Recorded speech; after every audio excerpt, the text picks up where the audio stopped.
பிரியமானவர்களே, மறுபடியும் உங்கள் நண்பன் தோழன் ஆண்டனி. இன்றைக்கு நாம் இந்த கலவை வங்கிட்டு சொல்லுகின்ற வி குருனுடைய பாகம் 5னுடைய 4வது பாயிண்ட் நம்ம இன்னைக்கு பார்ப்போம். மீண்டும் நம்முடன் இணைகிறார் கலவை வெங்கட். பார்ட் 5 5ஆம் பாகம். இன்று நாம் பேசப்போவது தி கிறிஸ்டியானிட்டியில் சொல்லப்படாத விஷயங்கள். வாருங்கள் சந்திப்போம். நமஸ்காரம் சார், எப்படி இருக்கீங்க? நமஸ்காரம், வணக்கம். சௌக்கியமா இருக்கேன் ஷேயர். நீங்க எப்படி இருக்கிறீர்கள்? அடுத்த கதையை சொல்றேன். அடுத்த கதை இதுவும் பைபிள்ல இருந்து வருது. John chapter 11 verses 1 to 45. இதுல என்ன ஒரு கதை நடக்கிறதுனா, லாசரஸ் இளம் மனிதர் இறந்து விடுகிறார். நம்ம இயேசு அங்கிருந்து கிளம்பி வந்துட்டு அவரே தான் பரிசுத்தாவியும் அவருக்குள்ளேயே தானே இருக்கு. அதனால இயேசு பரிசுத்தாவியோட மகிமையை யூஸ் பண்ணி அந்த லாசரஸை உயிர்ப்பிக்க வைத்து விடுகிறார். ஓகே, செத்து போன லாசர் திரும்ப உயிர் பெற்று வந்து விடுகிறார். வந்த லாசரஸ்க்கு என்ன ஆச்சு? அதுக்கப்புறம் பைபிள்ல லாசரஸோட பேரே வரல. ஓகே, லாசரஸ் காணாம போயிடுறாரு. எதுக்கு அப்ப உயிர்ப்பிச்சு வந்தாரு? ஒண்ணுமே செய்யாம இருக்கிறதுக்கா? ஓகே, காணாம போயிடுறாரு லாசரஸ். அப்போ ஒரு நிமிஷம் யோசிச்சு பாருங்களேன். லாசரஸ் முதல்ல செத்து போனப்போ அவருடைய உற்றார் உறவினர்கள் துக்கத்துல கதறி எழுதிருப்பார்கள். இயேசு அங்கேருந்து வர்றாரு, இவரை உயிர்ப்பிச்சு விடுகிறார். உடனே அவளுக்குலாம் ஒரு நம்பிக்கை வந்திருக்கும். ஆஹா, இறந்து போன என்னுடைய லாசரஸ் உயிர்ப்பித்து வந்து விட்டான். ஓகே, லாங் லீவ் ஜீசஸ்னு கை தட்டிட்டு கரகோஷம் பண்ணிட்டு சந்தோஷமா இருந்திருப்பா. ஆனா லாசரஸ் பேரே அப்புறம் இடம் பெறவில்லையே. அப்படின்னா திரும்ப செத்து போயிட்டாரா? அப்படி திரும்ப செத்து போயிருந்தாருன்னா, ஒரு மனிதனுடைய மரணத்துக்காக ஒரு குடும்பம் 2 முறை அல்லவா துக்கம் அனுஷ்டித்து இருக்கும். இறந்து போன ஒருவரை திரும்ப உயிர் கொண்டு வர முடியும் என்ற பொய்யான எதிர்பார்ப்பை கொடுத்து ஏமாற்றியவர் தானே இயேசு. இது எந்த விதத்துல நியாயம்? இது அநியாயம் இல்லையா? நான் சொன்ன போல இயேசு எப்படி இன்னைக்கு தெருவோரத்துல சிட்டுக்குருவியிலேயும் விற்கிற பித்தலாட்டக்காரர்கள் அவர்களை போல ஏமாற்றி, பரிசுத்தாவியின் பெயரை சொல்லிக்கொண்டு ஏமாற்றி நான் உயிர்ப்பிக்கிறேன் என்றெல்லாம் ஏமாற்றி கொண்டிருந்தார். ஆனால் பகவத்கீதையில் கிருஷ்ணர் சொல்கிறார், ஜனம் மிருத்யு ஜரா வியாதி. ஜனம் பிறப்பு, மிருத்யு இறப்பு, ஜரா வயோதிகம் வியாதி உடல் நலமின்மை. இது எல்லாமே ஒவ்வொரு ஜீவராசிக்கும் நிர்ணயிக்கப்பட்டது. இதுல யாருமே தப்பிக்க முடியாது. அதனால மரணம் என்பதை நாம் வெல்ல முடியாது. அதை இயற்கையின் ஒரு அங்கமாக ஏற்றுக்கொள்ள வேண்டும். எவ்வளவு ஒரு அற்புதமான ஒரு டீச்சிங் பாருங்க. இதுல ஏமாற்று வேலை கிடையாது. ஒரு சிம்பிள் படிக்காத மனிதருக்கு கூட இது புரிஞ்சிடும். இது வாழ்க்கையின் இந்த 4 கட்டங்கள் யாராலும் தவிர்க்க முடியாது. இவங்க என்ன சொல்றாங்கன்னா, யோவான் சுவிசேஷம் 11ஆம் அதிகாரத்துல 44வது வசனம் வரைக்கும் இருக்கின்ற விஷயம். அதாவது மார்த்தாள் மரியாள் இருந்தாங்க இல்லையா, அவங்களோட சகோதரர் லாசரு வியாதிப்பட்டு இறந்த விஷயத்தை அங்கு சொல்லப்பட்டிருக்கு. மறுபடியும் இயேசு அங்கு போறார். 4 நாளான அந்த சரீரத்தை அவர் மறுபடியும் உயிர்ப்பிக்கிறார். இதுதான் அந்த விஷயம். இவங்க என்ன சொல்கிறாங்கன்னா, அவர் குருவிலேகம் விற்கிற ஆள், பொய் பித்தலாட்டக்காரன், இப்படியெல்லாம் நடக்கலை அப்படின்னு சொல்கிறாங்க. அதற்கு அவர் சொல்லுகின்ற மெயின் எவிடன்ஸ் என்ன பொய் சொல்கிறாருன்னா, அப்படி உயிர் பெற்று இருக்குமானால் அந்த லாசருவை பற்றி வேற எங்கேயாவது பைபிளில் எழுதியிருக்கணுமே, எழுதவில்லையே அப்படின்னு அவர் சொல்கிறார். அப்போ இதிலிருந்து ஒரு விஷயம் விளங்குது. இவங்க படிச்சிருக்கின்ற புத்தகம் 19ஆம் நூற்றாண்டில் வாழ்ந்த சட்டம்பி சாமிகள் எழுதின கிறிஸ்து சேத புத்தகத்தில் தான் இந்த மாதிரி விஷயங்கள் எழுதியிருக்கு. அதை தான் இவர் படிச்சிருக்கு. அதை வைத்து அப்புறம் இந்த வால்டயர் அவங்கவுங்க நாஸ்திகர்கள் சொன்ன புத்தகத்தை வைத்து அதை படித்து இவங்க பேசுகிறாங்கன்னு நல்லா புரியுது. இது இப்போ ஒரு வேதத்தை படிச்சிருக்குமானால், அந்த யோவான் சுவிசேஷத்தையே இவர் படிச்சிருக்குமானால், கம்ப்ளீட் பைபிள் வேண்டாம், யோவான் சுவிசேஷத்தை அவர் படிச்சிருக்குமானால், யோவான் சுவிசேஷம் 12ஆம் அதிகாரத்தினுடைய 2வது வசனமும் மற்றும் அதே 12ஆம் அதிகாரத்தினுடைய 9, 10, 11 வசனம் படித்தால் அங்கு சொல்லப்படுகிறது லாசரு என்ன ஆனது அதுக்கு பிறகு என்று. மரணத்தை பற்றி அல்ல இவர் சொல்கிறார்களே, வேற எங்கேயும் சொல்லப்படலைன்னு. அதுக்கு அந்த வசனத்தையே நான் வாசித்து காண்பிக்கிறேன். யோவான் சுவிசேஷம் 12ஆம் அதிகாரம் 1, 2 நான் படிக்கிறேன். பஸ்கா பண்டிகை வர 6 நாளைக்கு முன்னே இயேசு தான் மரணத்திலிருந்து எழுப்பின லாசரு இருந்த பெத்னியாவுக்கு வந்தார். அங்கே அவருக்கு ராவிருந்து பண்ணினார்கள். மார்த்தாள் பணிவிடை செய்தாள். லாசரவும் அவருடனே கூட பந்தி இருந்தவர்களில் ஒருவனாக இருந்தான். புரிதுங்களா? லாசரவும் அவர்களுடன் கூட பந்தியில் இருந்த ஒருவனாக இருந்தார். அப்போ உயிர் தெழுந்த பிறகு லாசரு அங்கே வந்தானா? அது எப்போ? பஸ்கா பண்டிகைக்கு 6 நாள் முன்னாடி. இது எப்போ நடந்ததுன்னு சொல்லலை. உயிர்ப்பிட்டு வந்தது எப்போன்னு சொல்லலை. அது 1 வருஷமாக இருக்கலாம், 6 மாதமாக இருக்கலாம், 2 வருஷமாக இருக்கலாம். புரியுதுங்களா? யோவான் வெறும் இயேசு கிறிஸ்துவோட வாழ்க்கையில் நடந்த 12 நாளுடைய விஷயம் தான் அந்த கம்ப்ளீட் சுவிசேஷமே. பிறப்பை பற்றியெல்லாம் யோவான் பேசவே இல்லை. முக்கியமான விஷயம் உயிர்ப்பித்தார் யார்? லாசருவை. அதுக்கு பிறகு 6 மாதம் கழித்து பஸ்கா பண்டிகை வந்ததா, எப்போ வந்ததுன்னு அங்கு சொல்லப்படவில்லை. ஆனால் 12ஆம் அதிகாரம் படிக்கும்போது அங்கே இருக்குது, பஸ்கா பண்டிகைக்கு 6 நாள் முன்னாடி அதே பெத்தனியாவில் அவருக்கு ஒரு டின்னர் ஏற்பாடு பண்ணுறாங்க, இரவு சாப்பாடு. அந்த பந்தியில் யார் இருந்தார்? லாசரும் உட்காந்துருந்தானாம். அப்போ லாசரு அங்கே இருந்தாரா, வந்தாரா? சரி, அது மட்டும் இல்லை, அன்னைக்கு வேற என்னென்ன நடந்தது அதுதான் 9, 10, 11, 3 வசனங்களில் சொல்லப்பட்டிருக்கு. அப்பொழுது யூதர்களில் திரளான ஜனங்கள் அவர் அங்கே இருக்கிறதை அறிந்து இயேசு நிமித்தமாக மாத்திரமல்ல, அவர் மரித்தோரிலிருந்து எழுப்பின லாசருவை காணும்படியாகவும் வந்தார்கள். அப்போ இயேசு இருக்கிறார்னு சொல்லி அந்த பக்கம் அந்த யூதர்கள் நிறைய பேர் வராங்க. ஏன்னா உயிர்ப்பித்த இயேசு அங்கேருந்து போய் அப்புறம் எத்தனை நாள் கழிச்சு வராருன்னு தெரியல. அப்போ இது கேள்விப்பட்ட யூதர்கள் என்ன பண்ணுறாங்க, இயேசு மறுபடியும் வந்தான்னு சொன்ன உடனே அவரை பார்க்கணுமே அப்படின்னு வந்தாங்க. அப்போ எத்தனை மாதம் கழிச்சு வந்தார் யாருக்கு தெரியாது. அது மாத்திரமல்ல, அந்த வசனம் என்ன சொல்லுகிறதுனா, இயேசு மட்டுமல்ல, அப்படியே லாசரு அங்கே இருக்கிறான் அவனையும் பார்க்கலாமே அப்படின்னு அவங்க வந்திருக்கிறாங்க. இப்போ 10வது வசனம், லாசரு நிமித்தமாக யூதர்களில் அநேகர் போய் இயேசுவினிடத்தில் விசுவாசம் வைத்தபடியால். 11வது வசனம், பிரதான ஆசாரியர்கள் லாசருவையும் கொலை செய்ய ஆலோசனை பண்ணினார்கள். புரியுதுங்களா? இப்போ பைபிளில் லாசருவை பற்றி சொல்லியிருக்கா? என்ன சொல்கிறாங்க? இதுக்கப்புறம் லாசரு என்ன ஆச்சு? மாயமாக போனாரா? இதுதான் படிக்கும் பொழுது மொத்தமாக படிக்கணும், அங்கங்கே படித்து பிரயோஜனம் இல்லை. இவங்க சொல்கிறது உண்மைதான். இவங்களுடைய கடவுளால் என்ன பண்ண முடியாது? உயிர்ப்பிக்க முடியாது. இவர் சொல்கிறார்ல கிருஷ்ணன் பகவத்கீதையிலன்னு, கிருஷ்ணன் எப்படி சத்தார்? ஒரு மரத்தின் கீழே காலுக்கு மேலே கால் போட்டு படுத்துட்டு இருந்தது. அது ஒரு வேடம் பார்க்குறான். ஓஹோ, ஒரு மான் படுத்துட்டு இருக்காருன்னு சொல்லிட்டு ரொம்ப அடிக்கிறான். அடித்த உடனே கிருஷ்ணனுடைய பாதத்தில் கீழே அந்த என்ன சொல்கிறது கண்டக்காலில் போய் படுது. எது? இந்த அம்பு பட்ட உடனே கிருஷ்ணன் சத்துட்டான். திருப்பி உயிர் பெற்று வந்திருக்கணுமே. என்னுடைய தகப்பனும் சத்தார், என் தாத்தா சத்தார், எல்லாருடைய குடும்பத்திலும் சாவு நடந்ததுன்னு சொல்கிறார். ஒரு புத்தனுடைய கதையை அவர் சொல்கிறார் இல்லைங்களா? அதெல்லாம் நான் இதில் போடலை, நீங்கள் அந்த வீடியோ பாருங்கள், ஃபுல் வீடியோ, அப்போ தெரியும் உங்களுக்கு. புத்தன் கதை சொல்கிறார். அது நம்ம ஸ்கூல்லலாம் படிக்கிற கதை தான். சாவு இல்லாத வீட்டில் போய் ஒரு எள்ளு வாங்கிட்டு வா, அப்போ பையனை உயிரோட கொண்டு வரேன்னு சொன்னது இவர் இங்கே சொல்கிறார். நான் இதில் போடலை பதிவில், எனக்கு டைம் இல்லாதனால அந்த மெயின் விஷயத்தை மட்டும் அவர் சொன்னது போடுறேன். அதுக்கு பிறகு கிருஷ்ணனுடைய கதையை சொல்கிறார். ஆமாம், இது புத்தனாலே முடியாது, கிருஷ்ணனாலே முடியாது, கிருஷ்ணனுடைய அப்பன் வாசுதேவலே முடியாது, ராமனாலே முடியாது. புரியுதுங்களா? ஒரு இந்து கடவுளாலையும் உயிர் கொடுக்க முடியாது. ஏன்னா அவர்கள் கட்டுக்கதைகளால் சிருஷ்டிக்கப்பட்ட கடவுள்கள். கொலை செய்ய தான் அவர்களால் முடியும். ராமராஜ்யத்தில் சம்புக நம்பவன் ஒரு சூத்திரன் தலைகீழாக தபசு செய்கிறான்னு சொன்ன உடனே பிராமணர்கள் சொன்னார்கள், என்னையா நீ அரசாளுகிற? 14 வருஷம் காட்டில் இருந்துட்டு இப்போ ராமராஜ்யம் பண்ணும்போது பாருங்க, எங்களுடைய யாகமும் ஜபமும் தேவலோகத்துக்கு போக முடியல. காரணம் என்ன?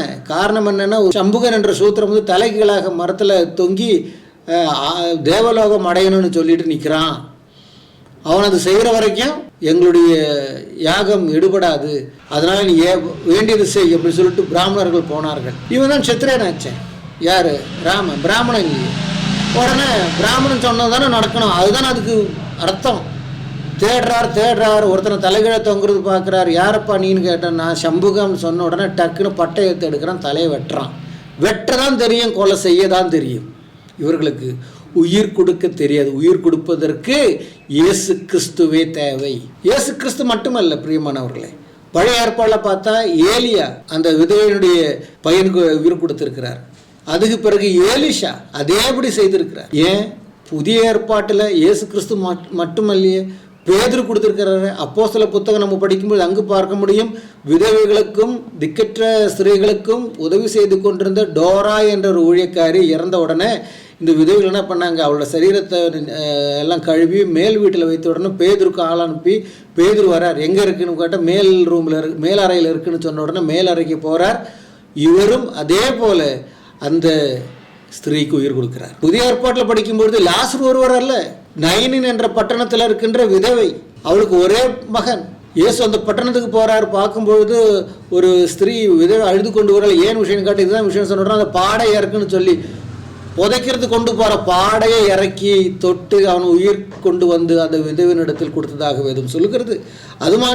அது மட்டுமல்ல, ஏரோது ராஜாவினுடைய ஒரு வேலைக்காரன், அவனுடைய மகள் வந்து வியாதிப்பட்டு இருக்கிறான்னு சொல்லிட்டு இயேசுவை கூட்டிட்டு வரும்பொழுது வழியில் இருக்குன்னு சொல்கிற, இல்லை குருவை நீங்கள் என்ன பண்ணுறீங்க, தொல்லை கொடுக்காதீங்க, உங்களுடைய மகள் செத்து போனாள். அப்போ இயேசுக்கு சொல்கிறார், இதை கேட்காத, நீ நம்பு, என்னை பின்பற்றி வா. வந்துக்கிட்டே இருக்கும்போது ஜனங்க கேலி செய்கிறாங்க, முன்னாடி மோளம் தட்டுறாங்க. நம்ம ஊரில் கூட மோளம் தட்டுறாங்கல்ல செத்த உடனே, அதே மாதிரி மோளம் தட்டுறாங்க. இதெல்லாம் பைபிளில் இருக்கிறது தானே. அப்புறம் உள்ளே போகிறார், அந்த அவளுடைய கையை பிடிக்கிறார், தலிதான்னு சொல்லி, எழுந்திரு மகளே என்ற அர்த்தமாம் தலிதா சொல்லி உயிர் கொண்டு வந்து தகப்பனிடத்தில் ஒப்படைக்கிறார். இப்படி எத்தனை அற்புதம் இயேசுவும் செஞ்சிருக்கு, இயேசு கிறிஸ்துவனுடைய சீஷர்கள் செய்திருக்கிறார்கள், பழைய ஏற்பாட்டில் இந்த தீர்க்கதரிசிகள் செய்திருக்கிறார்கள்.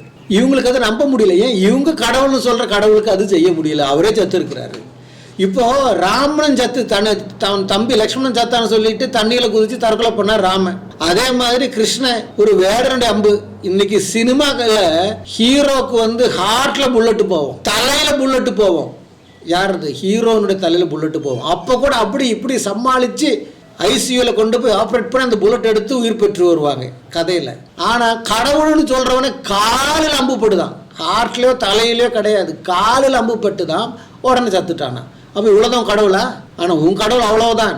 ஏன்னா பொண்ணுக்கு பின்னாடியே சுத்துறவனுக்கு அவ்வளவுதான் உடம்புல ஆரோக்கியம் இருக்கு இல்லையா? நம்மளே சொல்றோம், இந்த சித்த மருத்துவத்தில் பார்த்தா சொல்றோம் விந்துவை வீணாக்க கூடாதுன்னு. ஆனா இவருக்கு என்ன பண்ணணும்? இவருடைய ராமனுடைய தகப்பனை பார்த்தா தசரதனுக்கு 60,000 மனைவிகள். இப்போ 60,000 மனைவி ஒருவரிடத்துல ஒரு முறை உடலுறவு வைத்தாலும் 60,000 நாள் வேணும்ல. சரி, காலையில சாயந்தரம் இந்த வேலைன்னு செய்வோம். நம்ம காலையில் ஒரு முறை, நைட்டு ஒரு முறை, பகல் ஒரு முறை, நைட்டு ஒரு முறைன்னு செய்வோம். அப்போ 20,000 நாள் வேணும்ல. அப்போ 20,000 நாளுன்னா ஒரு வருஷத்துக்கு 365 நாள் தான். 10 வருஷத்துக்கு எவ்வளோ? 3000. பாருங்க, 10 வருஷத்துக்கு 3000ன்னா 30,000 நாளுன்னா எவ்வளோ ஆகும்? 100 வருஷமாச்சு. 60,000 மனைவி. இவங்களுக்கு வேற வேலையே இல்லை. காலையில விடிஞ்சா இரவும் பகல் மணி நேரத்துக்கு ஒருத்தி வந்துகிட்டே இருப்பான். 60,000 மனைவிகள் இருக்க. இதுதானே இவனுடைய கதை. இவனுக்கும் பறக்கல ராம இவனுக்கும் பறக்கல. ஒரு கதையில வால்மீகி ராமாயணத்துல குதிரைக்கு பிறந்திருக்கு, கம்ப ராமாயணத்துல பாயசம் குடிச்சு பிறந்திருக்கு. அப்ப இவனுக்கு பிறக்கல, அது அடுத்த விஷயம். அப்படி பிறந்த ராம என்ன பண்றது? தண்ணி அடிச்சு போயாச்சு. அவரையும் உயிரோட கொண்டு வர முடியாது, அவரும் வரல. அப்புறம் கிருஷ்ணன் பிறந்ததுல இருந்தே திருடித்து வெள்ள தின்னுக்கிட்டே இருந்தான். 6 வயசு இருக்கும்போது 16 வயசு பொண்ணை காதலிச்சான். அவளும் இவனை காதலிச்சா.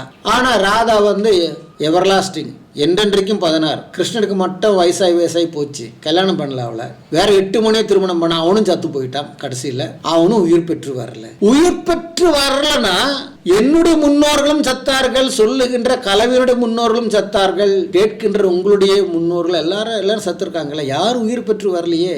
அதுதான் இயேசு கிறிஸ்துவுக்கும் உலகத்தில் உள்ள மற்றவர்களுக்கும் உள்ள வித்தியாசம். அவர் உயிர் பெற்று வந்ததனால் கடவுள் என்று சொல்லுகிறோம். உயிர் பெறாமல் இருக்குமானால் கடவுளே அல்ல. உயிர் கொடுக்க முடிஞ்சிருக்குமானால் கடவுள் என்று சொல்லுகிறோம். உயிர் கொடுக்க முடியாம வேடிக்கை பார்த்தா ஐயோ செத்து போயிட்டானேன்னு சொல்றவன் கடவுளுக்கு லாக்கியே கிடையாது. அது நானும் செய்யலாம், நீங்களும் செய்யலாம். ஐயோன்னு சொல்லிட்டு உடனே கேட்பாங்க, அப்ப இந்த நாட்கள்லாம் உயிர் கொடுக்க முடியலன்னு. இந்த நாட்கள்ல உயிர் கொடுக்க வைத்து அதை பார்த்து தான் நம்ப வேண்டும் என்ற அவசியம் இல்லை. அதுதான் யோவான் சுவிசேஷம் 12ஆம் அதிகாரத்துல நம்ம படித்தோம். இயேசு உயிர் கொடுத்த லாசரை பார்க்கும்படி அநேக ஜனங்கள் யகூதர்களும் வந்தார்கள். லாசரை கண்டு, அவன் உயிர் பெற்றதை கண்டு, இருக்கிறதை கண்டு இயேசுவில் விசுவாசத்தை வைத்தார்கள். ஆனால் இந்த காலத்துல அப்படி செய்ய வேண்டும் என்ற அவசியம் இல்லை. ஏனென்றால் இன்றைக்கு எழுதப்பட்ட தேவவசனம் கையில் கிடைத்தாயிடுச்சு. அது படிச்சு புரிஞ்சுக்கணும், அவ்வளவுதான். புரிஞ்சுக்கிற விஷயத்துல தான் இருக்கு. கடவுள் இல்லைன்னு சொல்றாங்களே, 2 விஷயத்தை சொல்லி நான் இவர்களுடைய அந்த கிருஷ்ணனுடைய சில விஷயத்தையும் சொல்லி முடிக்கிறேன் சீக்கிரத்துல. ஒரு நாஸ்திரோட கூட்டம் நடந்ததான். நடக்கும்பொழுது யாராவது இங்க உட்கார்ந்துருக்கிறவங்க கடவுள் இருக்குன்னு ப்ரூவ் பண்ணியாச்சுன்னா நாங்கள் கடவுளை ஏத்துக்கிறோம் அப்படின்ற ஒரு சவால் விட்ட உடனே ஒரு வயதானவர் அந்த சபையிலிருந்து எழுந்திரிச்சு நின்று ஆரஞ்சு பழத்தை கையில் வச்சிருக்கிறார். அப்படியே தோல் உரிச்சு உரிக்கிற தோலை அப்படியே போட்டுக்கிட்டே போறார். ஸ்டேஜுக்கு சாப்பிட்டுக்கிட்டே போறார். சாப்பிட்டு ஸ்டேஜுக்கு மேலே போகிறதுக்குள்ள அந்த பழமும் சாப்பிட்டு முடிச்சாச்சு. கையில் ஆரஞ்சில் தோலும் கிடையாது. 2 கையும் தட்டுறார். 2 கையும் இப்படி தட்டி அவர் என்ன பண்ணுறாரு, அந்த கேள்வி கேட்டார் பாருங்க. அவர் முன்னாடி போய் நின்றுட்டு, பா இந்த ஆரஞ்சு என்ன இனிப்பு, என்ன சுவையில் அப்படின்னு கேட்டாராம். அப்போ அவர் சொன்னாராம், யோ நானும் பார்த்தேன், நீ அங்கே இருந்து எழுந்திரிச்சு வரும்போது தோல் உரிச்சு நீ தான் ஆரஞ்சு தின்ன, எங்கிட்ட வந்துட்டு என்ன சுவைன்னு கேட்டால் நான் என்னென்னு பதில் சொல்கிறது, தின்னால நீ தானே, நீ சொல்லு, நல்ல சுவைங்க. அதே மாதிரி தாங்க, தேவனை நீ சுவைத்து ருசித்து பார்த்தால்தான் புரியும் தேவன் இருக்கா இல்லையான்னு. இல்லாமல் இப்போ என் கையில் ஆரஞ்சு இல்லைல்ல, அதே போல் தேவனை காட்ட முடியாது. அது ருசித்து பார், அப்போ தெரியும் அது எவ்வளவு ருசின்ட்டார். அதற்கு அவர் பதிலே கொடுக்க முடியலையா. அதே போல தாங்க பிரியமானவர்களே, இயேசுவை ருசித்துப்பார், அவர் நல்லவர். ஆனால் கிருஷ்ணனை ருசித்துப்பார், அவர் செய்த அயோக்கியத்தனெல்லாம் வரும். ராமனை ருசித்துப்பார், அவன் செஞ்ச அயோக்கியத்தனெல்லாம் வரும். சம்புகனை கொண்டு இவங்களுக்கு கொல்றதும் வெட்டுறதும் பெண்களுடன் படுப்பதும் காமமும் லிங்கமும் தவிர என்ன இருக்கு இந்து கதைகளில், புரியுதுங்களா? இப்போ இவர்களுடைய மனஸ்தாபம் என்னன்னா, 2 முறை அந்த குடும்பம் வந்து என்ன செய்யணுமா, அழ வேண்டிய சூழ்நிலை வந்துடுச்சான். பொய்ப்பு திராட்டமா, அப்படி நடக்கவே நடக்காதாம். உன்னுடைய கடவுளால் நடக்க வைக்க முடியாது, கிறிஸ்துவால் நடக்க வைக்க முடியும். அது நடந்ததுன்றதுக்கு வேதத்தில் அத்தாட்சியும் இருக்கு. உங்களுடைய வேதத்தில் எதுதான் அத்தாட்சி இருக்கு, எதுதான் அத்தாட்சி இருக்கு, அதற்குள்ள பதில் சொல்லணும். அப்புறம் அவர் என்ன சொல்றார், பைபிள்ல சொல்ற இன்னொரு கதை. இது வந்து ஜான் சாப்டர் 8 வசனங்கள் 1 முதல் 11 வரை. இயேசு வந்து என்ன பண்றார், தன்னுடைய 12 அடிப்பொடிகள் சீடர்கள் ஒரு பொது இடத்தில் உட்கார்ந்து இருக்கிறார். அது இங்கே நீங்க பார்க்கலாம், 13 ஆண்கள் இருக்கும் இடம். அங்க வந்து ஒரு கும்பல் ஒரு பெண்ணை இழுத்து கொண்டு வருகிறது. என்ன அக்யூசேஷன், இந்த பெண் வந்து அடல்ட்ரி, அதாவது யாருடனோ தகாத உறவு கொண்டு விட்டார், அதனால இவரை அடித்து கொள்ள வேண்டும். இதுதான் வந்து பைபிளோட சட்டம். இதை பத்தி நம்ம முன்னாடியே பேசியிருக்கோம். ஓகே, இயேசுவும் சொல்லியிருக்காரு. ஓகே, மேத்யூ 5:17 இது போல பைபிள்ல எழுதப்பட்ட சட்டங்களை முழுமையாக பூர்த்தி செய்வதற்காகத்தான் நான் இங்கே வந்திருக்கிறேன். பைபிள் சட்டம் என்ன, யாராவது ஒரு பெண் இது போல தகாத உறவு கொண்டு விட்டால், கற்புக்கு மீறி செயல்பட்டு விட்டால், அவளை பொது இடத்தில் வைத்து கல்லால் அடித்து கொள்ள வேண்டும். இந்த ஒரு பெண் இழுத்துட்டு வர்றது, கூட்டத்தை எதையுமே கவனிக்காத போலவும் தரையில உட்காந்து கிரிக்கிண்டு உட்கார்ந்து இருந்தார். ஆனா கூட்டம் உடலை இவர்கிட்ட நேரா வந்து, சரி இயேசு இந்த பெண்ணை நான் என்ன பண்ணலாம் சொல்லு அப்படின்னு. இயேசு பயந்து போயிட்டு தரையில உட்காந்து கிரிக்கிண்டு உட்கார்ந்து இருந்தார், ஏதோ நடிப்பு கொடுத்துட்டு இருந்தார். இயேசு வந்து என்ன சொல்ற, உங்களில் யார் பாவமற்றவரோ அவரே முதல் கல்லை எறியட்டும். இதை கேட்டு அப்படியே நம்ம இடதுசாரி மக்கள், கிறிஸ்தவர்கள், ஹல்லேலூயாக்கள் எல்லாம் வந்து ஆஹா என்ன அற்புதமான போதனை அப்படின்னு கேட்பார்கள். ஏன்னா இயேசு மேத்யூல சொல்லியிருக்கிறது, இது போன்ற போதனைகளை நிறைவேற்றுவதற்காகத்தான் நான் வந்திருக்கிறேன். அதாவது ஒரு பெண் வந்து இது போன்ற குற்றத்தை செய்துட்டால் அவளை கல்லால் அடித்து கொள்ள வேண்டும் அப்படின்னு ஒரு இடத்துல சொல்றாரு. அது எங்க, இதே சர்மன் ஆன் தி மவுண்ட் மலை பிரசங்கத்துல தான் சொல்றாரு. ஓகே, அப்ப யாராவது அந்த ஆளை அங்கேயே கேட்டிருக்க வேண்டாமா? கொஞ்சம் முன்னாடி தானே சொல்லி இருந்தீர்கள் இது மாதிரி ஒரு பெண் இதை செய்து விட்டால் கல்லால் அடித்துக் கொள்ள வேண்டும்னு. அப்புறம் இப்ப வந்து பாவம் செய்யாதவர்கள் எரின்னு சொன்னா என்ன அர்த்தம்? ஓகே, மறந்து போயிட்டா, முன்னாடி சொன்ன போதனையும் இப்ப மறந்து போயிட்டா அப்படின்னு கேட்கணும். கூட்டத்துல இருந்து யாராவது நான் எந்த பாவமே செய்யலன்னு ஒரு கல் எடுத்து தெரிஞ்சிருந்தா என்ன ஆயிருக்கும்? அந்த பெண் இறந்து போயிருப்பாள் அல்லவா? நீங்க பார்க்கலாம், யாராவது இந்த மாதிரி சைக்கோபேத், நான் வந்து ஒரு பாவின்னு சொல்லுவார்களா? இல்ல. பிரியமானவர்களே, அப்புறம் அவர் சொல்றது கேட்டீங்கல்ல, என்ன சொல்றார்? யோவான் 8ஆம் அதிகாரத்தில் இருக்கின்ற விபச்சார ஸ்திரியை கையங்காலுமாக பிடிக்கப்பட்டு இயேசு இருக்கிற இடத்துல கொண்டு வந்து, நியாயப்பிரமாணத்தில் இப்படி சொல்லப்பட்டிருக்கு, விபச்சார ஸ்திரியை கையங்காலம் பிடிக்கப்பட்டால் அவளை கல்லெடுத்து கொள்ள வேண்டும் என்று. அப்போது ஜனங்க வந்து கேட்குறாங்க. இவர் என்ன பண்ணுறார், பயந்து போய் உட்காந்துட்டு தரையில் கிரிக்கெட்டு எனக்கு என்ன நடக்கணும்னு எழுதிட்டே இருக்கிறார். பாருங்கள் எப்படி அவங்க சொல்கிறாங்கன்னு. அப்புறம் மறுபடியும் கேட்கும்போது அவர் சொன்னாரா, உங்களில் பாவம் இல்லாதவன் ஒருவன் அவளை கல்லடித்து கொள்ளட்டும் அப்படின்னு. அப்போ முதல்ல கல்லடின்னு சொன்னதுனால முதல்ல ஒருத்தர் நினைக்கிறான், எனக்கு பாவம் இல்லை என்று நினைக்கிறான்னு வச்சுக்குவோமே. அவன் கல்லடிச்சானா, அப்புறம் 2-3 எல்லாரும் கல்லடிச்சு அவங்க கொண்டுட்டு இருப்பாங்கல்ல. அப்போ எப்பேற்பட்ட உபதேசம், இவங்களுடைய மனுஸ்மிருதி சொல்லாதது எப்பேற்பட்ட உபதேசம். அது மட்டும் இல்லை, மேத்யூ 5:17 சொல்லியிருக்கு, இப்படிப்பட்ட காரியங்கள் பூர்த்தி செய்யும்படிக்கு தான் நான் வந்திருக்கிறேன் என்று. எப்படிப்பட்ட காரியங்கள்? கல்லடித்து கொள்ளுகின்ற காரியங்கள் பூர்த்தி செய்யும்படிக்கு தான் நான் வந்திருக்கேன்னு மேத்யூ 5ஆம் அதிகாரம் 17ஆம் அதிகாரம் சொல்லியிருக்கான். எங்கே சொல்லியிருக்கு? மேத்யூ 5:17 எங்கே சொல்லியிருக்கு? இதுதான் இந்த பிராமணர் என்றால் நம்பர் 1 ஃப்ராடுங்கன்னு அர்த்தம்.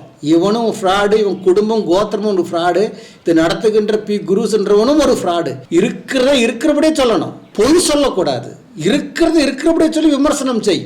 அந்த விமர்சனத்தை நாங்களும் ஏற்றுக்கொள்கிறோம், நாங்களும் அதுக்கு பதில் வைக்கிறோம். பொய் சொல்லக்கூடாது, புரியுதா? ஏன்னா நீங்கள் பொய் சொல்லியே பிழைக்கிறீர்கள். நீங்கள் மற்றவர்களை குற்றம் சாட்டும்படிக்கே பிறந்தவர்கள் பிராமணர்கள். இதுக்கு பிறகு நான் அதை மனுஸ்மிருதியிலிருந்து உங்களுக்கு ப்ரூவ் பண்ணுறேன். இவங்க சொல்கிற அந்த வசனத்தையே சொல்லி ப்ரூவ் பண்ணுறேன். இவங்க வசனத்தை சொல்ல மாட்டாங்க, இவங்க எடுத்து சொல்கிறாங்க. நான் அந்த வசனத்தை சொல்லுகிறேன். மத்தேயு 5:17 என்ன சொல்லுகிறது என்றால், நானோ மோசே நியாயப்பிரமாணத்தையாவது தீர்க்கதரிசிகளின் தீர்க்க தரிசனமாவது அழிக்க வந்தவன் அல்ல, அதை நிறைவேற்றும்படி வந்தவன் அப்படின்னு இவங்க வைக்கின்ற விஷயம் மோசையோட நியாயப்பிரமாணத்தில் தானே இருக்குது. வேசியை பிடித்தால் கல்லடிச்சு கொள்ளணும்னு. ஆனால் மோசடி நியாயப்பிரமாணம் சொல்லுகிறது, வேசித்தனத்தில் பிடிக்கப்பட்டால் அந்த ஸ்திரீயும் அவனையும் 2 பேரையும் கொண்டு போய் கல்லெடுத்து கொள்ள வேண்டும். அதுதான் பிரமாணம் சொல்லுகிறது. ஆனால் இங்கே என்ன சொல்லப்பட்டிருக்கு, இல்லை இங்கே நடந்திருக்கு, அவன் இல்லை அவள் மட்டும்தான் இருக்கு. அவளை கொண்டு வந்து இவ்வளோ கல்லடிச்சு கொள்ளாமான்னு கேட்குறாங்க. புரியுதுங்களா? ஏன்னா கையங்களும் பிடிக்கப்பட்டான் அந்த கூட்டத்தில் இருக்கிறான். அவன் மானும் போது இப்போ இவ்வளோ கொண்டாச்சுன்னா அவன் யோகியன் ஆயிடுறான். அதனால தான் இயேசு கிறிஸ்து சொல்றார், உங்களில் பாவம் இல்லாத முதல்ல கல்லடிக்கிறப்ப எல்லாரும் பாவம் செய்தவர்கள் தான். ஏன்னா அவங்களுக்கெல்லாம் மனசாட்சின்னு இருக்கு. தாங்கள் செய்த குற்றத்தை தங்களுடைய மனசு சாட்சிகரிக்கிறதை அவர்கள் உணர முடிகிறது. எல்லாரும் கல்லை கீழே போட்டு போயிட்டாங்க. இயேசுன்னு சொல்றார், நானும் இன்னும் தண்டிக்கலமான்னு. ஆனால் இவர் என்ன சொல்றார், ஒருவன் கல் அடிச்சிருக்குமானால் நீங்கள் இருந்தால் கல் அடிச்சிருப்பீங்க. ஏன்னா நீங்கள் ஃப்ராடுங்க, செய்யறத செய்வீங்க, அப்புறம் பழி இன்னொருத்தவன் தலைமையில போடுவீங்க. இன்றைக்கு அப்படிதான் நடக்குது. மோடி சொல்வார், RSS மோகன் பகவத் சொல்வார், நான் இங்கு மத சார்பற்ற நாடு, இப்படிலாம் செய்யக்கூடாது, நாங்கள் ஸ்திரீகளுக்கு பின்னாடி இருப்போம், பேட்டி படாவோ பேடி பச்சாவோன்னு சொல்லி மணிப்பூர்ல நடந்த விஷயம் உலகத்துக்கே தெரியும் இல்லையா? அப்போ எவ்வளோ வஞ்சகர்கள் இவர்கள். ஆதி காலத்திலிருந்தே இவர்கள் வஞ்சகர்கள் தான். பொய்ய சொல்லி ஜனங்களை அடிமைப்படுத்தினவர்கள். வெளியிலிருந்து உள்ளே வந்து தோலினுடைய வெள்ளத்தனத்தை காட்டி ராஜாக்களை மயக்கி நாங்கள் தேவனிடத்திலிருந்து வந்தவர்கள் என்று பொய்ய சொல்லி இங்கே இருக்கின்ற கருப்பு வர்ணம் கொண்ட திராவிடர்களை அடிமைகளாக்கி ஜாதியாக பிரித்து அதை ஏற்றுக்கொண்டவர்களை சூத்திரராக மாற்றி ஏற்றுக்கொள்ளாதவர்களை பஞ்சமர்களாகவும் அதுக்கும் கீழே இருக்கிற தீண்ட தகாதவர்களாகவும் மாற்றி அவருடைய நிழலை கூட மண்ணில் படக்கூடாதுன்ற சட்டத்தை விதித்து நல்ல பார்க்கறதுக்கு தளதளன்னு இருக்கின்ற பெண்களை ராஜாக்களுக்கு கொடுத்து தங்களுடைய மனைவிகளையும் பெண் மக்களையும் ராஜாக்களுக்கு கொடுத்து அவர்களை காமத்துக்குள் அடிமையாக்கி தங்களுக்கு அதிரதில் வைத்த பொய்ய கூட்டம் நீங்க. இயேசு கிறிஸ்து மத்தேயு 5:17 சொல்லப்படுற அர்த்தம் என்ன? நியாயப்பிரமாணத்தை அழிக்கும்படி வந்தவன் அல்ல, நியாயப்பிரமாணத்தில் எதெல்லாம் சொல்லி இருக்கோ அதெல்லாம் நிறைவேற்றும்படி வந்திருக்கின்ற, அதெல்லாம் என்னில் நிறைவேறும். நியாயப்பிரமாணத்தில் மொத்தமாக 613 பிரமாணங்கள் இருக்கு. அது கலைவங்கட்டுக்கு தெரியுமா, இல்லை கேட்கிறவங்களுக்கு தெரியுமா? மொத்தம் எத்தனை பிரமாணங்கள்? 613 பிரமாணங்கள் இருக்கு. அதில் 365 பிரமாணங்கள் டோன்ட் டூன்னு இருக்கு. 248 பிரமாணங்கள் டூ இட்னு இருக்கு. அதை செய்ய வேண்டியது 248, செய்யக்கூடாதது 365 திட்டமா இருக்கு. ஒவ்வொரு நாளும் ஆண்டவர் சொல்றார், செய்யாதீங்க செய்யாதீங்க செய்யாதீங்க.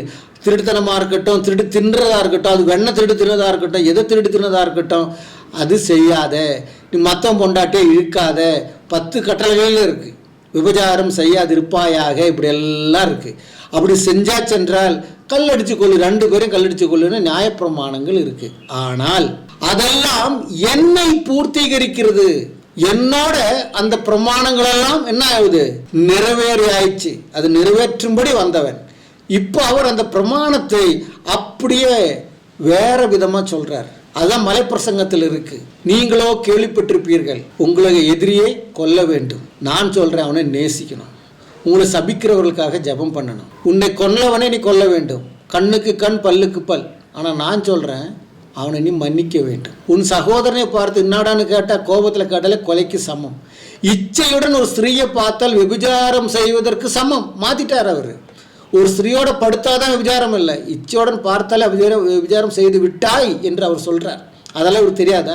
அப்போ அந்த பிரமாணத்தில் இருக்கின்ற தண்டனைகள் எல்லாவற்றையும் என்னில் நான் சுமந்து நிறைவேற்றும்படி வந்திருக்கின்றேன். இயேசு கிறிஸ்து சிலுவையில் அந்த மனுக்குலத்தினுடைய அந்த விபச்சார குற்றங்கள், கொலை குற்றங்கள் எதெல்லாம் செய்து மனுக்குலம் பாவத்துக்குள்ளானதோ அந்த பாவமெல்லாம் தன்னில் அவர் சுமந்து கொண்டு தன்னில் அதை நிறைவேற்றினார். இல்லாத அதை செய்யும்படிக்கு அவர் வரவில்லை. அப்படின்னா மன்னிப்பு என்றது இல்லையே. மன்னிக்கக்கூடிய உபதேசமே வலது கன்னத்தில் அடித்தால் இடது கண்ணம் காட்டு என்ற அந்த உபதேசமே கொடுத்தது இயேசு கிறிஸ்து. அதனால தான் சொன்னார், என்னது, உங்களில் பாவம் இல்லாதவன் கல்லடிட்டுன்னு. இவங்களா இருந்தால் அது மூடி மறைச்சிட்டு நாங்கள் பாவம் எல்லாம் செய்யலே. அதே இந்த மோதியும் மோகன் பகவத்தும் சொல்கிறாருல, மேலோட பேசுறது உள்ளுக்குள்ள நீங்கள் போய் அடிங்க, நாங்கள் பார்த்துக்குறோம். கோர்ட்டில் போனாலும் எங்கள் ஆளுங்க தான். அதான் பெரியார் அன்னைக்கே சொன்னார்ல, நம்ம சட்டங்களெல்லாம் உண்டு பண்ணி ஜெயிச்சு அப்படி வாதாடி கோர்ட்டெல்லாம் கேஸ் எல்லாம் போட்டு கடைசியில் மேலுக்கு போன அங்கே உட்காந்துருக்கிறதே பிராமணன் தான். அவன் இதெல்லாம் இல்லைன்னு சொல்லிட்டு அவங்களுக்கு சாதகமாக தீர்ப்பு சொல்லுவான். என்ன பிரயோஜனம்? ஒரு பிரயோஜனமும் இல்லை அப்படின்றார். ஆமாம், அதுதான் விஷயம். இன்றைக்கும் மனுஸ்மிருதி மனு நீதி தான் நடக்குது. அதை நிறைவேற்ற தான் பார்க்குறாங்க, வேற ஒன்றும் இல்லை. அப்போ இவங்களுக்கு கல்லால் அடித்து கொல்லாமல் விட்டது பெரிய விஷயம் ஆயிடுச்சு. ஏன்னா அவங்க மனசாட்சி உள்ளவங்க, இவங்களை போல மனசாட்சி இல்லாதவர்கள் அல்ல. அதனால தான் விட்டாங்க. கிருஷ்ணன் யோகியனா அது சொல்றதுக்கு? ராமன் இது சொல்றதுக்கு யோகியனா? யோசிச்சு பாருங்க. யோகினே அல்ல, சொந்த மனைவியே நம்பாதவன். அவனே சொல்லியிருப்பான் கல்லடிச்சு கொள்ளுன்னு. அதை விட மோசமா ராமன் சொன்ன சொந்தம் பொண்டாட்டியை நெருப்புக்குள்ள போன்ட்டான் சந்தேகப்பட்டு. இவங்க கையும் களவுமா பிடிச்சவங்க. ராமன் சொந்த மனைவி சீதையை சந்தேகப்பட்டு நெருப்புக்குள்ள போகணும்னு சொல்லி அவளை சாவடிச்சாங்க நெருப்புல. அதே மாதிரி கிருஷ்ணன் செஞ்ச வேலை, ஊரம் பொண்டாட்டி எல்லாம் கொண்டு வந்து கூட்டி வச்சான். விபிச்சாரத்துல நம்பர் 1 விபிச்சாரி கிருஷ்ணன். அவனை கடவுள்னு சொல்றான். வாழ வயது பெண்கள் 16-18 வயசு பெண்ணுங்க குளிக்கும் போது துணியெல்லாம் எடுத்துட்டு போய் மரத்து மேல போட்டு உட்காந்து அவங்களுடைய மார்பகத்தையும் உறுப்புகளையும் எல்லாத்தையும் பார்த்து ரசிச்சவன். என்ன செஞ்சுட்டு இருந்தானோ மரத்து மேலே யாருக்குன்னா தெரியும். கடைசியில் 2 கையும் மேலே தூக்கிட்டு கிருஷ்ணா தாடான்னு சொல்லணுமா? அப்போதானே எல்லாத்தையும் நல்லா பார்க்க முடியும். விபிச்சார சந்ததியாக பிறந்து விபிச்சாரத்தில் இச்சையுள்ள கண்ணுடன் பார்த்தல விபிச்சாரனா, இவன் விபிச்சாரத்திலே மூழ்கினவன். இந்த கிருஷ்ணன் பிறக்கும் போதே திருடுத்தினவன். திருடக்கூடாதுன்னு வசனத்தில் இருக்கு, ஆனால் இவன் திருடுத்தினவன். அதை பின்பற்றாலும் பகவத்கீதையில பெருசா சொல்றாராம். பகவத்கீதையில என்னத்தை புண்ணாக்கு சொல்லியிருக்கு? என்ன புண்ணாக்கு இதுல சொல்லியிருக்கு? பைபிள் இல்லாத என்னத்தை பகவத்கீதையில சொல்லியிருக்கு? எல்லாம் திருட்டு, இங்க இருந்து திருடி அங்க கொண்டு போயிருக்கு. வேற என்ன? நீதிமொழியில் இருக்கின்ற விஷயங்களும் சங்கீதத்தில் இருக்கின்ற விஷயங்களும் எல்லாம் அங்க ஏற்றி வச்சுட்டு அப்படியே பேசுறாங்க. அப்ப எந்த கடவுளுக்கும் இயேசு கிறிஸ்து முன்னாடி நிற்க முடியாது. அதனால தான் இயேசு சொல்றார், யோவான் சுவிசேஷம் 10ஆம் அதிகாரத்துல 8, 9, 10 வசனங்கள். அது இவங்களுக்கு வாசிச்சா ஆணி அடிச்ச மாதிரி இருக்கும். வாசிக்கிறேன் பாருங்க. 10ஆம் அதிகாரம் 8, 9, 10. எனக்கு முன்னே வந்தவர்கள் எல்லாரும் கள்ளரும் கொள்ளைக்காரருமாய் இருக்கிறார்கள். ஆடுகள் அவர்களுக்கு செவி கொடுக்கவில்லை. நானே வாசல். என் வழியாய் ஒருவன் உட்பிரவேசித்தால் அவன் ரட்சிக்கப்படுவான். அவன் உள்ளும் புறம்பும் மேய்ச்சலை கண்டடைவான். 10வது வசனம். திருடன் திருடவும் கொலை செய்யவும் அழிக்கவும் வருகிறானே என்று வேறொன்றுக்கும் வரான். நானும் அவைகளுக்கு ஜீவன் உண்டாகி இருக்கவும் அது பரிபூர்ணம் அடையுமே வந்தேன். புரியுதுங்களா? எனக்கு முன்னே வந்தவர்கள் என்ன இதுக்கு வந்தாங்களாம்? திருடவும் கொள்ளையடிக்கவும் வந்தாங்களாம். அவர்கள்லாம் செய்வாங்களாம், கொல்லுவார்களாம், கொலையும் செய்வார்கள். இல்லைங்களா? ஆமாம், இவங்க கடவுளெல்லாம் திருடி, பொண்ணை திருடுறது, வெண்ணை திருடுறது, காதலிக்கிறது, சம்போகம் பண்ணுறது, உறுப்பை கட் பண்ணுறது, இதுதான் இவங்களுடைய கடவுள் செய்த வேலை. கொலை செய்கிறது, இதுதான் போதிச்சு கொடுத்தாங்க. இதுக்கு போதனை பண்ண வேண்டிய அவசியம் இல்லை. சம்புகனை கொண்டுட்டா நேரடியாக போய் கொள்ற ராமன். அதே மாதிரி தான் கிருஷ்ணன் அப்படியே விரல சக்கரத்தை அப்படியே விட்டுருவாங்க. அப்படியே நரகாசுரனை அப்படியே கொள்றாங்க, பத்மாசுரனை அப்படியே கொள்றாங்க. கடவுள் அப்படி இல்லை, நம்ம கடவுள் அப்படி இல்லை.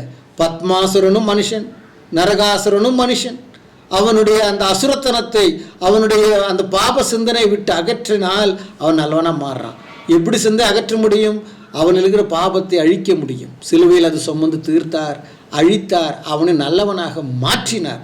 அதனால இயேசு கிறிஸ்துவை ஏற்றுக்கொண்ட ஒருவனும், நான் கிறிஸ்துவை ஏற்றுக்கொண்ட பிறகு கொலைகாரனானேன், கிறிஸ்துவை ஏற்றுக்கொண்ட பிறகு கற்பழிப்புக்காரனானேன், கிறிஸ்துவை ஏற்றுக்கொண்ட பிறகு குடிகாரனானேன் ஒருத்தனை காட்ட முடியுமா? இல்லை. எல்லாம் இந்துக்களில் தான் இருக்கு.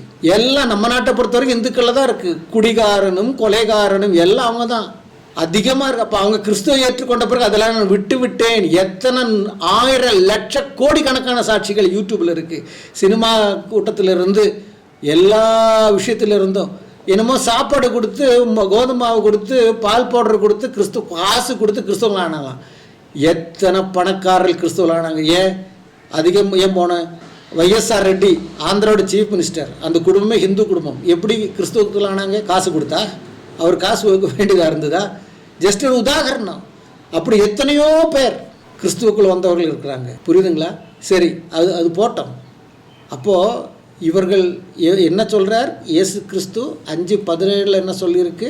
நிறைவேற்ற அது அப்படி செய்யும்படி வந்தன. அது இல்லைங்க அதுக்கு அர்த்தம். எல்லா பிரமாணமும் தன்னில் நிறைவேறுகிறது. இனிமேல் அந்த பிரமாணம், புரியுதுங்களா? அந்த பிரமாணம் அங்கே இருக்குது, எல்லா பிரமாணமும் உள்ளே இருக்குது. அப்போ கல்லடிச்சு கொள்ளணும்ன்ற சிந்தனை இருக்கணுமா? அப்படி இல்லை. பாவம் இல்லாத கல்லடின்னு சொன்னாரே, அப்போ என்னிடத்தில் பாவம் இருக்குது, அப்போ நான் ஏன் குற்றம் சுமத்தணும்? நான் குற்றம் செய்யாமல் இருக்கணும்.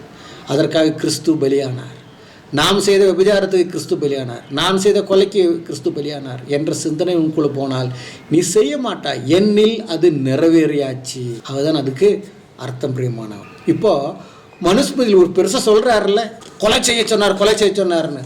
மனுஸ்மிருதியில் ஒரு சில வசனங்கள் உங்களுக்கு நான் எடுத்து படித்து காட்டுறேன் பாருங்க. அதாவது ஸ்திரீகளை விபச்சாரத்தை பற்றி இவங்க இதில் என்ன சொல்கிறாங்கன்னு பார்ப்போம். பிராமணன் அல்லாதவர் பிராமணன் மனைவியை கூடினால் அவர் உயிர் போகும் வரை தண்டிக்க வேண்டும். மனுஸ்மிருதி அத்தியாயம் 8 359 வசனம். எப்படியா? பிராமணன் அல்லாதொருவன் பிராமண ஸ்திரீயுடன் சயனித்தால் அவன் உயிர் போகிற வரைக்கும் அவன் அடிச்சு கொள்ளணுமா? அதான் இன்னைக்கும் செய்கிறாங்க.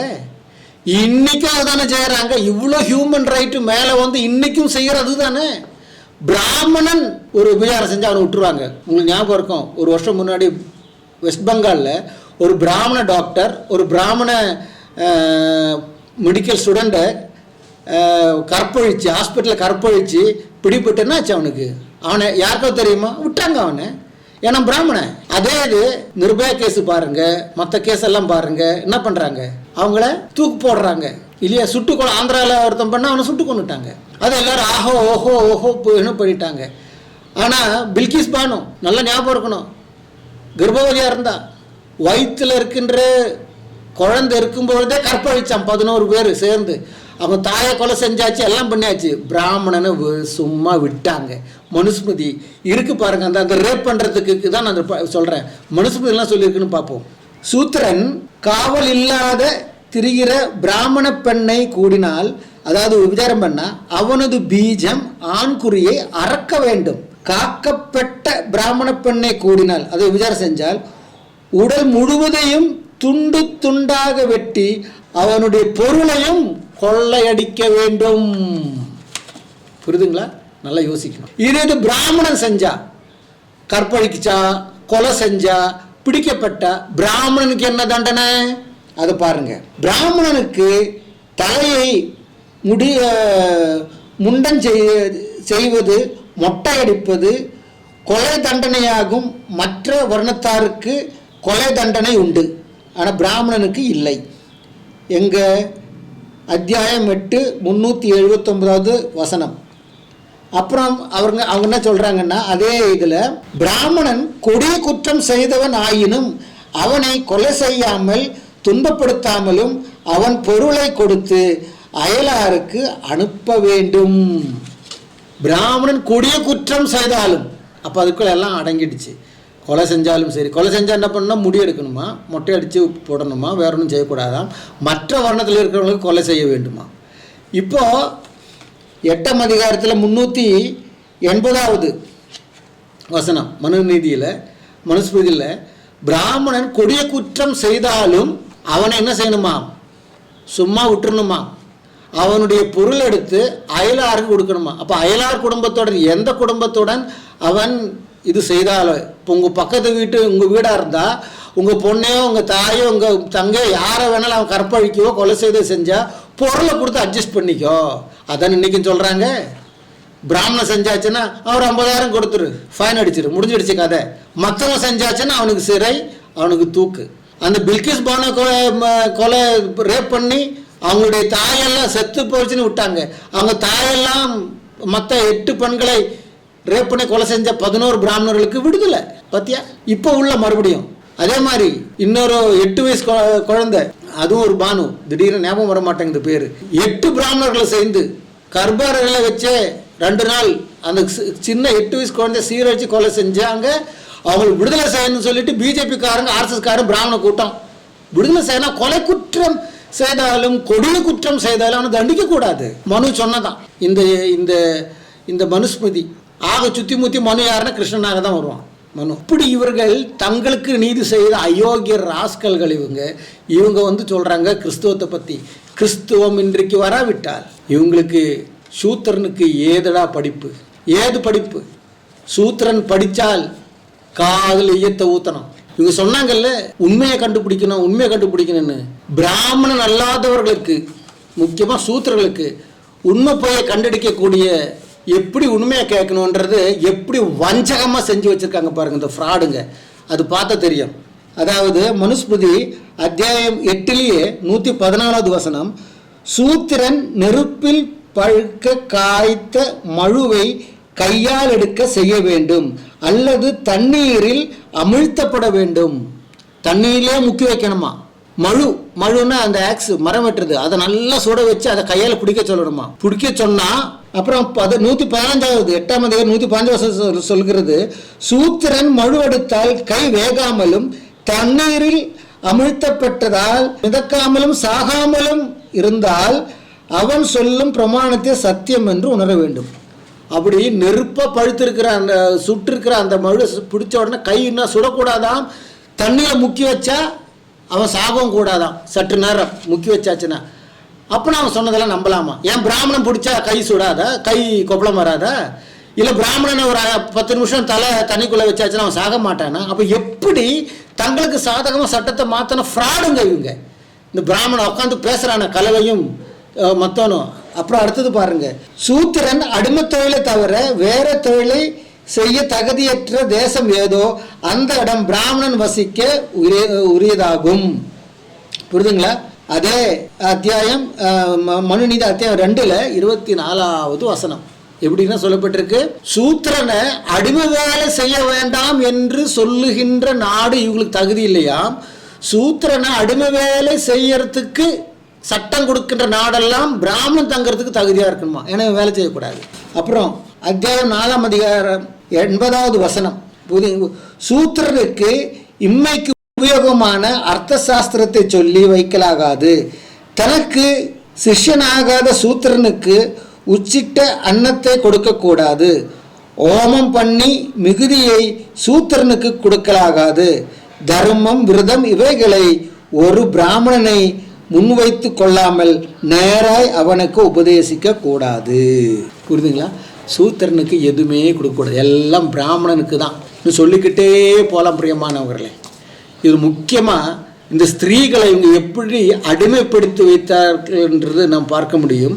மனுநீதி 8ஆம் அதிகாரத்தினுடைய 155வது வசனம் அது என்ன சொல்லியிருக்குன்னா, பிராமண ஸ்திரீகள் புருஷனுக்காக விரதம் இருக்கவோ உபவாசம் இருக்கவோ செய்யக்கூடாது.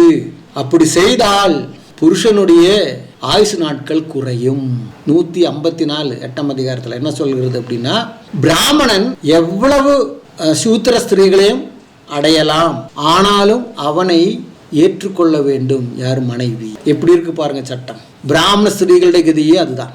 அதனால தான் பாருங்க, மற்றவங்க செய்கின்றது பூஜை யாரும் பிராமணர்கள் பண்ண மாட்டாங்க. ஏன்னா மனுஸ்மிருதியில் இருக்குல்ல, எப்படி இருக்கு பாருங்க விஷயம். இதெல்லாம் ஒரு சட்டமும் நீதியாக ஏற்றுக்கொள்ளணுமாம், அதுதான் கொண்டு வரணுமாம். அதனால தான் அம்பேத்கர் சொன்னார், இதை கிழிச்சு போட்டார் டிசம்பர் 25ஆம் தேதி. அந்த நாள் உலகத்துக்கு விடுதலைக்காக கிறிஸ்மஸ் என்ற நாள் கொண்டாடும் பொழுது இவர் என்ன பண்றார், மனு நீதியை கிழிச்சு போட்டு இது மனுக்குலத்துக்கு நாசம், மனுக்குலத்துக்கு விடுதலை இரட்சகராக இயேசு கிறிஸ்து பிறந்த அதே நாள் இவர் என்ன பண்ணுறாங்க, இது மனுக்குலத்துக்கு நாசம் என்று சொல்லி எரிச்சிடுறார். நான் இந்துவாக பிறந்தது என் தவறல்ல, ஆனால் இந்துவாக நான் சாக மாட்டேன் என்றும் சொல்லிட்டார். சிந்திங்க பிரியமானவர்களே, இங்கே இருக்கின்ற விஷயங்கள். இப்போ நான் மனுநீதியில் சொன்னதெல்லாம் பொய்யா? உன்னுடைய பிரமாணத்தை கொண்டு வா. இன்னும் பிரமாணங்கள்லாம் இந்த மகா புராணம் லிங்க புராணம்லாம் சொல்லியாச்சுன்னா காதில் பஞ்சு தான் வைக்கணும். அதெல்லாம் சொல்கிறது இப்போ நேரம் இல்லை. அதனால் கொஞ்சம் எப்பவுமே புராணம் சொல்லாத மனுஸ்மிருதியை சொல்லிக்கிட்டு இவங்க சொல்கிறாங்களே பெரியமான புத்தகம் நான் சொல்லி முடிக்கிறேன். என்னை கேட்டுக்கொண்டிருக்கின்ற பிரியமானவர்களே, நீங்கள் யாராக இருந்தாலும் சரி, இந்த கலவை வெங்கட்டும் இந்த பி குருவும் எல்லா பிராமணர்களையும் இந்து சொந்தங்களையும் இயேசு கிறிஸ்து நேசிக்கிறார். நீங்கள் சொன்னதெல்லாம் அவர் மன்னிப்பார். அவரை ஏற்றுக்கொள்ளுங்க. உங்களுடைய வேதங்களோ மனுநீதியோ உங்களை மீட்காது. கிறிஸ்துவ போதனை தான் உங்களை மீட்கும். அவர் தான் மனுக்குலத்துக்காக ரத்தம் சிந்தினார், மரித்தார், உயிர்த்தெழுந்தார். அவரை நீங்கள் நம்பினா யாராக இருந்தாலும் தீண்டத்தகாதவனோ பஞ்சமனோ சூத்திரனோ எந்த ஜாதியாக இருக்கட்டும், உயர்ந்த கீழ் ஜாதி யாராக இருக்கட்டும், பரலோகம் போய் சேர முடியும். தேவன் உங்களை நேசிக்கிறார். சிந்தியுங்க, செயல்படுங்க. நன்றி, வணக்கம்.